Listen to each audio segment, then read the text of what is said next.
Greetings and warm welcome to my channel. My name is Shivangi Singh and I have scored 658 marks in NEET 2024.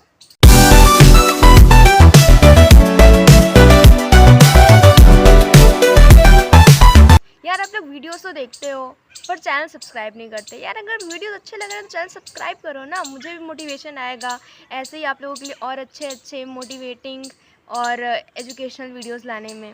चलो बिना time waste के main topic पे आते हैं। तो आज का हमारा टॉपिक है कि नीट की प्रिपरेशन कैसे करनी है पार्शियल ड्रॉप के साथ। तो पहली बात तो आप लोग अपने माइंड में ये बिल्कुल क्लियर करके चलो कि अगर आपने पार्शियल ड्रॉप लेने का सोचा है तो ये साल आपके लिए बिल्कुल भी इजी नहीं होने वाला है, बहुत ही चैलेंजिंग होगा। हम मालूम है तेरे बाप को मत सिखा। आपको ना पहले से ही खुद को प्रिपेयर करके रखना होगा कि इस जर्नी में आपको जो भी प्रॉब्लम्स आने वाली हैं उन सारी प्रॉब्लम्स को आप पूरी बुद्धिमत्ता और जोश के साथ टैकल करोगे अपने गोल को याद रखते हुए। यार देखो, आपकी जो जर्नी है ना वो और बच्चों की जर्नी से तो थोड़ी सी डिफरेंट होगी ही, और नीट के सिलेबस को पढ़ने के लिए भी आपको टाइम कम ही मिलने वाला है।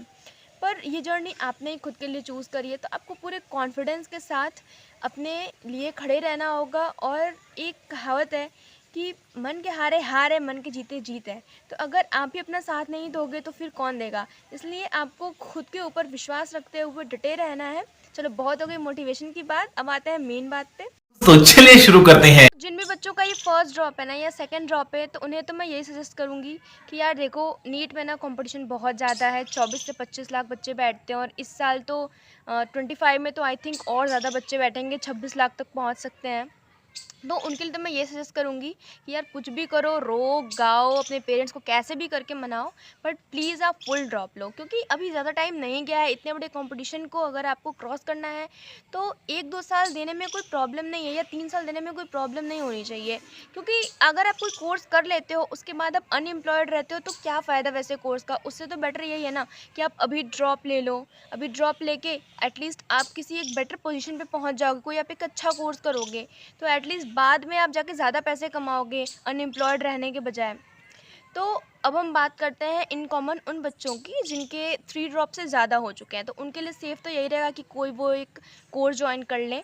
और अगर उन्होंने 3 ड्रॉप्स लिए हैं तो इसका मतलब ये है कि उन्होंने कभी किसी साल में तो एटलीस्ट अपने कॉन्सेप्ट्स क्लियर किए ही होंगे, अच्छे से पढ़ाई करी ही होगी। तो उन बच्चों के लिए मैं मान के चलती हूँ कि उनके एटलीस्ट 70% जो कॉन्सेप्ट है वो तो उनका क्लियर ही होगा। तो जो उन्हें मेन फोकस करना है अपने क्वेश्चन प्रैक्टिस पे करना है, और जो दूसरा है उनका जो 30% बचा हुआ कॉन्सेप्ट है उसको उन्हें क्लियर करना है। तो इन जनरल अगर मैं सारे कोर्सेज़ की बात करूँ तो शाम के 5 बजे तक तो सारे कॉलेजेस ख़त्म ही हो जाते हैं। तो 5 बजे के बाद आपके पास टाइम बचता है 1 डेढ़ बजे तक का कि आप पढ़ सको और फिर आप सो जाओ, क्योंकि थकान तो हो ही जाती है पूरे दिन के कॉलेज करने के बाद। फिर आप घर आके पढ़ोगे तो आप टाइम से सो भी जाओ, फिर सुबह जल्दी उठो। क्योंकि देखो, मेरा तो ये रूटीन था कि मैं सुबह जल्दी उठती थी, क्योंकि मुझे ऐसा लगता है कि अगर आप सुबह जल्दी उठते हो तो आपका माइंड फ्रेश रहता है, एक्टिव रहता है, और जो आपको चीज़ें हैं वो जल्दी याद आ जाती हैं। तो अगर मैं जो ये स्केड्यूल बताऊँगी वो अपने हिसाब से बताऊँगी, ऐसा एज्यूम करके कि मेरे जैसे ही और बच्चे होंगे जो कि सुबह उठ के पढ़ना उन्हें अच्छा लगता होगा। तो जिन बच्चों को लेट तक जग के पढ़ने की आदत है वो उसको रिशफ़ल कर लेंगे अपने अकॉर्डिंग। तो जैसा कि मैं एज्यूम कर रही हूँ कि 5 बजे तक सारे कॉलेज की पढ़ाई तो ऑलमोस्ट ख़त्म हो जाती है।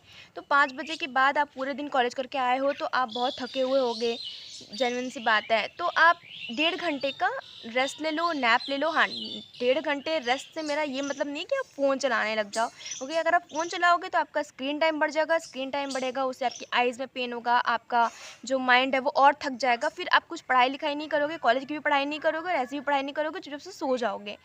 तो उससे बेटर यही है कि आप आओ 5 बजे, सो जाओ आराम से 1.5 घंटे, 6:30 बजे तक उठो, फ्रेश हो जाओ, उसके बाद पढ़ने बैठ जाओ। तो एक दिन में आपको कोई एक 2 सब्जेक्ट पकड़ना है। जैसे कि बायो तो आपको डेली ही पढ़नी है, बट एक और सब्जेक्ट है फिज़िक्स या केमिस्ट्री। इन दोनों सब्जेक्ट में से आपको कोई एक चूज़ कर लेना है और उस दिन आपको पढ़ना है। सबसे पहले आप बायो से स्टार्ट करो, क्योंकि आप अभी तुरंत सो के उठे हो, तो सो के उठने के बाद माइंड फ्रेश रहता है, तो जो चीज़ें याद करने वाली होती हैं वो थोड़ा जल्दी याद हो जाती हैं। तो आप क्या करोगे, सबसे पहले अगर आपका बायो के आपके पास नोट्स तो सभी के पास होंगे ही जिन्होंने 3 ड्रॉप लिया है। तो अगर आपके पास नोट्स हैं तो आप नोट्स पढ़ लो। अगर आपके नोट्स क्लियर हैं तो आप डायरेक्ट एनसीईआरटी उठाओ और 2 घंटे या 1.5 घंटे आप बैठो और एनसीईआरटी का आपसे जितना भी हो सकता है पूरा उतना आप पढ़ लो। एक चैप्टर का जितना भी आप कंटेंट पढ़ सकते हो। उसके बाद खाना खाने चले जाओ। ऑलमोस्ट 6:30 बजे से अगर आप पढ़ाई स्टार्ट करोगे तो 7:30 साढ़े 8 बज जाएंगे। देखो, एक बात मैं मेंशन करना भूल गई कि आपको अभी से लेके नीट के होने से 3 महीने पहले तक की आपको सारी की सारी प्लानिंग करके रखनी है कि आपको जो ये पूरा नीट का सिलेबस है, आपको ये कैसे ख़त्म करना है। देखो, जो ये लास्ट का 3 महीना होता है ना नीट का, वो बहुत ही इंपॉर्टेंट होता है, बहुत ही क्रूशियल टाइम होता है। इसमें आपको मल्टीपल रिविजन्स करने होते हैं। आपको अपने जितने भी अपने साल भर में कॉन्सेप्ट सीखे हैं, उन सारे कॉन्सेप्ट्स को आपको ब्रशअप करना होता है। क्योंकि जो नीट का दिन होता है ना, उस दिन जो प्रेशर होता है वो बाकी सारे टेस्ट वाले दिन से बहुत ही अलग होता है। तो आपको उस दिन के लिए खुद को प्रिपेयर करके रखना है। तो आप उसके लिए साल भर जो मेहनत करते हो, वो 3 महीने में आप उसको रिवाइज करके और स्ट्रेंथ उस पर मजबूत करते हो, उन सारे कॉन्सेप्ट्स पे। तो इसलिए बेटर यही होगा कि आप पहले से प्लानिंग करके रखो, ताकि हर एक दिन जब आप सुबह उठो तो आपके पास एक टू डू लिस्ट हो कि हाँ, इस महीने में मुझे इतना ये वाला चैप्टर ख़त्म करना था इस सब्जेक्ट का। तो आज का जो दिन है, इस दिन मैं इतने इतने टॉपिक्स ख़त्म करूँगा। क्योंकि ये मैं खुद भी फॉलो करती थी और ये फॉलो करने से मुझे बहुत फ़ायदा होता था, क्योंकि मेरे पास एक सेट टारगेट होता था एक पर्टिकुलर दिन के लिए, तो मैं उस पर मेहनत करती थी। तो मैं बात कर रही थी कि 9 बजे डिनर करके वापस आने के बाद आपको अपने दूसरे सब्जेक्ट की पढ़ाई स्टार्ट करनी है, जो कि या तो फिज़िक्स होगी या तो केमिस्ट्री होगी। स्पेशली अगर मैं मेंशन करती हूँ फिज़िक्स और फिज़िकल केमिस्ट्री के बारे में, तो आपके पास अगर नोट्स हैं तो आप नोट से पढ़ो, बट बेटर यही होगा कि आप लेक्चर करो। देखो, जब हम पूरे साल भर पढ़ाई करते हैं ना, तो जो क्लास में बातें बोली जाती हैं वो हर एक बात नोट्स में नहीं होती हैं। ये मैंने खुद से एक्सपीरियंस किया है, इसलिए आप लोगों को बता रही हूँ कि कुछ बातें ऐसी होती हैं जो साल भर पढ़ने के बाद हम भूल जाते हैं, क्योंकि क्लास की कही हुई बातें सारी याद तो रहती नहीं और हर एक बात नोट्स में रहती भी नहीं है। तो क्या क्या होता है कि कुछ कुछ ट्रिक्स जो होती हैं वो क्लास में बताई जाती हैं, जो कि हम कॉपी में मेंशन नहीं करते हैं, बट वो ट्रिक्स हमें क्वेश्चन सॉल्विंग में काम आती हैं। तो मैंने अपने टाइम पे क्या किया था कि अपने टाइम को बचाने के लिए जो चैप्टर्स के नोट्स मेरे पास पहले से थे या मेरे जिनके कॉन्सेप्ट स्ट्रॉन्ग थे, उन चैप्टर्स का जो क्लासरूम में पढ़ाया जा रहा था वो मैं क्लासेस अटेंड नहीं करती थी। मैं क्या करती थी कि मैं अपने जो नोट्स हैं उनको रिवाइज करती थी और डायरेक्ट जाके मैं टेस्ट देती थी। फिर मैं देखती थी कि मेरा कहाँ पे कौन सा कॉन्सेप्ट वीक रह गया है, तो मैं उसको यूट्यूब से या कहीं और से वीडियो देख के या फिर अपने सर से जाके ही, जो मेरे वहाँ पे कोचिंग में अवेलेबल थे, उन सर से जाके ही मैं उन कॉन्सेप्ट्स को क्लियर कर लेती थी। तो आप लोग भी ये फॉलो कर सकते हो। अगर आपको कोई भी, आप जब नोट्स पढ़ रहे हो तो अगर आपको उसमें कोई एक टॉपिक नहीं समझ में आ रहा है, तो आप उसको उस टाइम के लिए साइड में लिख लो कि हाँ, इस कॉपी के नोट्स में मुझे ये टॉपिक समझ में नहीं आया है। तो आप बाद में जब उस पूरे नोट्स को आप पढ़ लो, उस पर्टिकुलर चैप्टर को, तो उसके बाद आप क्या करो कि उस पर्टिकुलर टॉपिक को जाओ यूट्यूब से देख लो, या आपको अगर आपने कोई ऑनलाइन कोर्स ले रखा है तो वहाँ भी जाके देख लो। ऐसे आपका समय बचेगा, क्योंकि आपके पास समय तो कम है ही। तो आपको अपना ऐसे समय बचाते हुए, स्ट्रेटजी बनाते हुए आपको अपने ये पूरे साल को ऐसे ही मैनेज करना है। देखो यार, जो बच्चे पार्शियल ड्रॉप लेते हैं ना, उनका हर एक मिनट बहुत ही वैल्यूएबल होता है। उन्हें हर एक टाइम एक्टिव रहना होता है। उन्हें हमेशा ही सोचते रहना होता है कि यार, मेरे पास आज पूरे दिन का इतना टाइम था, मैंने इसको ऐसे स्पेंड किया, मैंने अभी क्वेश्चन सॉल्व किया था, अभी मैंने ये चैप्टर पढ़ा है। तो आपको खुद को एक्टिव रखना है। आपको कभी भी, आपके पास पता है ये टाइम ही नहीं है कि आप डिप्रेशन में चले जाओ, क्योंकि आप जैसे डिप्रेशन में जाओगे, लोग गए 1-2 हफ्ते। अब जब ये 1-2 हफ्ते चले गए तो फिर आपका बहुत कुछ बैकलॉग में चला गया है। तो आपको खुद को, अब जैसे ही आपको डिप्रेशन हो कि नहीं यार मुझसे नहीं हो पा रहा है, 1 दिन बीता, 2 दिन बीता, आप खुद को तुरंत वापस लाने की कोशिश करो। क्योंकि अगर एक बार ये समय चला गया ना, तो फिर वो वापस आएगा नहीं और फिर आपके पास कुछ भी नहीं बचेगा, सिर्फ और सिर्फ आप दुखी रह जाओगे। तो आप जैसे ही रात को अपना ये एक चैप्टर पढ़ लोगे, तो उसके बाद फिर जो भी आपके पास टाइम बचेगा, उस टाइम में आपने जो ये पर्टिकुलर टॉपिक पढ़ा है उसका आपको क्वेश्चन प्रैक्टिस करना है। देखो, क्वेश्चन प्रैक्टिस करने से क्या होता है कि जो आपकी पकड़ है ना उस कॉन्सेप्ट पे, वो और इंक्रीज़ हो जाती है। तो जितना ज़्यादा आप क्वेश्चन प्रैक्टिस करोगे, उतना आपके लिए और बेटर होता जाएगा। तो आप कोशिश करो कि आप टाइम से सो जाओ और अपनी नींद जो है ना वो भरपूर लेना। ऐसा नहीं करना कि आज 5 घंटे सोएं, 4 घंटे सोएं या 3 घंटे सो लेते हैं, तो आपका जो पूरा दिन है ना, अगला वाला जो आने वाला है, वो पूरा बेकार हो जाएगा। क्योंकि आप तो दिन भर नींद में ही रहोगे, आपका दिमाग एक्टिव ही नहीं रहेगा, वो उसको बार बार रेस्ट चाहिए होगा। तो बेटर है कि अपना पूरा दिन ख़राब करने के बजाय आप 2 घंटे ज़्यादा सो लो यार, कुछ लॉस नहीं होगा। हाँ, पर जो आपका अगला दिन होगा, उस दिन में आपको पूरे दिन अपने आप को मोटिवेटेड रखना है, खुद को हमेशा ही बोलते रहना है कि नहीं मुझे ये करना है, मैं कर लूँगा, मैं कर लूँगा, क्योंकि मैं पता है दिन में अपने आप को ये 75 बार बोलती थी कि मुझे करना है, मैं कर लूँगी, मैं थक गई हूँ, कोई बात नहीं, मैं रेस्ट कर लेती हूँ, आधा घंटा नैप ले लेती हूँ, लेकिन जब मैं उठूँगी तो उसके बाद मैं वापस अपनी पढ़ाई शुरू करूँगी, क्योंकि ये थोड़ा-सा हार्ड होता है। ये 3 ड्रॉप्स हो जाने के बाद में बहुत प्रेशर आ जाता है, पर आपको खुद को मोटिवेट करना, क्योंकि और कोई नहीं करता है। और हाँ, फैमिली तो होती है अल्टीमेटली, बट उनको भी बार-बार बोल के कि मैं परेशान हो गया हूँ, थक गया हूँ, वो भी बहुत हताश हो जाते हैं, बहुत दुखी हो जाते हैं। इसलिए हम अपने तक ही रखते हैं कि छोड़ो यार, क्या ही किसी से कहना है, खुद से सब कुछ फेस करते हैं। जब आप अगले दिन कॉलेज में जाओगे ना, तो आपको क्या करना है कि आपने जो पूरी रात भर जो पढ़ाई आपने की है, तो आपको वो कॉलेज में जाके उन सब की क्वेश्चन प्रैक्टिस करनी है, पीवाईक्यूज़ करने हैं, जो मॉड्यूल्स हैं, उनको आपको सॉल्व करना है, या फिर जो भी आपके पास शीट्स हैं क्वेश्चंस के, वो आपको करने हैं। एटलीस्ट आपको पर एक चैप्टर 150 क्वेश्चन तो आपको सॉल्व करना ही है, कॉपी के क्वेश्चंस इंक्लूडेड और पीवाईक्यू भी इंक्लूडेड।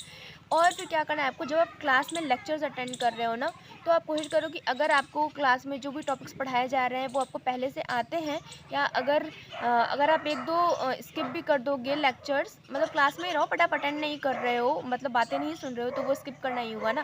तो अगर आप उनकी बातों को स्किप करते हुए अपने रिविज़न पे ध्यान दोगे, जैसे कि बायो का आप रिविज़न कर सकते हो, क्लास में बुक लेके जाओ, रिविज़न करो, या अपनी जो भी क्वेश्चन प्रैक्टिस कर रहे हो वो करो।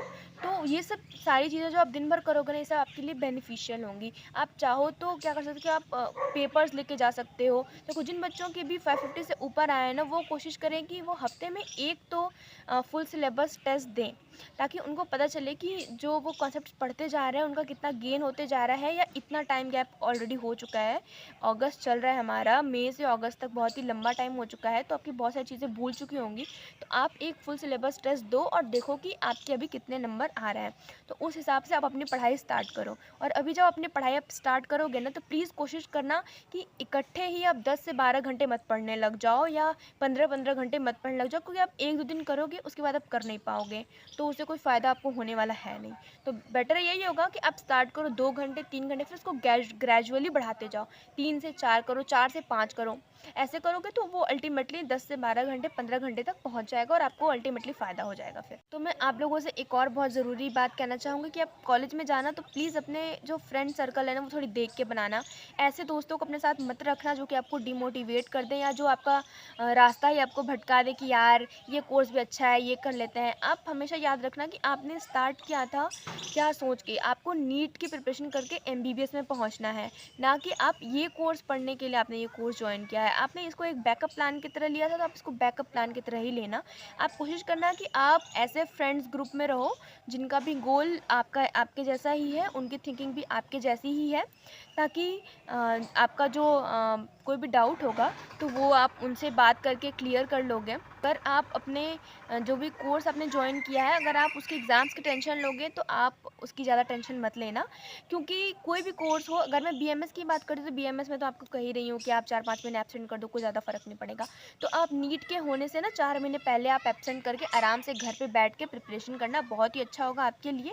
और जिन बच्चों की भी बीएससी का होगा, बीएससी होगा या बीएससी नर्सिंग होगा उनके, और या बीएचएमएस भी होगा, तो उनके लिए मैं यही बोलूँगी कि आप अपने एग्ज़ाम की बिल्कुल टेंशन मत लेना। एग्ज़ाम से पहले या सेमेस्टर से पहले आप 1 से 1.5 महीने भी लग के पढ़ लोगे ना, तो आपका एग्ज़ाम बहुत अच्छा चला जाएगा और आप सब कुछ मैनेज कर लोगे। तो आपको अपने एग्ज़ाम्स की ज़्यादा टेंशन लेनी नहीं है। आपको अपने नीट की प्रिपरेशन पे मेन फोकस रखते हुए पढ़ाई करनी है, क्योंकि वही आपका मेन गोल है। बाकी तो जब आप कॉलेज में जाओगे तो आप उन सिचुएशंस के हिसाब से आप देख लेना कि आपको कैसे मैनेज करना है। मेरे हिसाब से तो मैंने सब कुछ कवर कर लिया है। बाकी अगर कुछ रह गया हो तो आप कमेंट सेक्शन में बिल्कुल क्वेश्चन पूछ लेना आपने, मैं कोशिश करूँगी उन सब के आंसर करने की। तो मिलते हैं नेक्स्ट वीडियो में, तब तक आप मेरी दूसरी वीडियोस चेकआउट कर सकते हो, मे बी वो आपके लिए हेल्पफुल हो। तब तक अपना ध्यान रखो, फुल जोश में रहो। Bye bye, all the best.